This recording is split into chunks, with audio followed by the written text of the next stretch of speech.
గాడిది ఒక సాంగ్ వచ్చింది, ఎలా అనిపించింది అన్న? చాలా చాలా అద్భుతంగా ఉంది. ఎందుకంటే కన్నప్ప సినిమా పేరు పెట్టినప్పుడే అది విజయం అని చెప్పి నేను అనుకున్నాను. శివుడు మహాశివుని పేరు అది. ఆ పేరు మీద ఇస్తున్నటువంటి సినిమా కాబట్టి అది మహా అద్భుతం అవుతుందని నా నమ్మకం. ఎందుకంటే చాలా ఖర్చు పెట్టి ఎంతో ఎఫెక్ట్ పెట్టి ఆ సినిమాని నిర్మిస్తున్నారు మనుషులు. విష్ణు గారు, వాళ్ళ నాన్నగారు మోహన్ బాబు గారు. వాళ్లకు తప్పనిసరిగా సినిమా హిట్ అవ్వాలి. ఎందుకంటే సినిమా ఫ్యాషన్ వాళ్ళకి.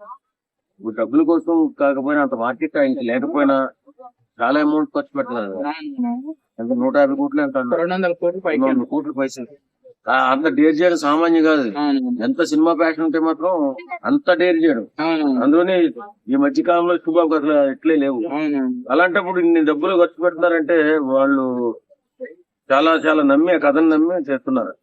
సో పెద్ద పెద్ద యాక్టర్లు, ప్రభాస్ అన్న కూడా, కాజల్, మోహన్ లాల్, అటు అక్షయ్ కుమార్, పెద్ద పెద్ద ఉన్నారు యాక్టర్లు కూడా. అదే పాన్ ఇండియా మూవీ అవ్వాలని మా ఆశ, నా కోరిక కూడా ఉంది. ఆ పెద్ద పెద్ద వాళ్ళు ఉన్నారు కాబట్టి మంచి హిట్ అవుతుంది. విష్ణుబాబు కూడా మంచి పేరు వస్తుందని అనుకుంటున్నాను నేను. అది మాత్రం పాన్ ఇండియా సినిమా. చూసుకోవచ్చాను అంటే మనం ఇష్టాన్న అంటే పరమ భక్తుడు అనమాట శివయ్యకి. సో భక్తితోటి సినిమా తీసుకుంటూ సో ఎలా ఉండబోతుంది అన్న? విష్ణుబాబు భక్తే కాదు, ఆ క్యారెక్టర్ కూడా భక్తుడే కాబట్టి రెండు కలిసి పాజిటివ్ వచ్చి super duper sensational hit Pushpa ఆ రేంజ్ కి వెళ్ళాలని ఆశ. అది కమర్షియల్ గా హిట్ అయింది, ఇది దైవికంగా హిట్ అవ్వాలని ఆశ. Okay, thank you.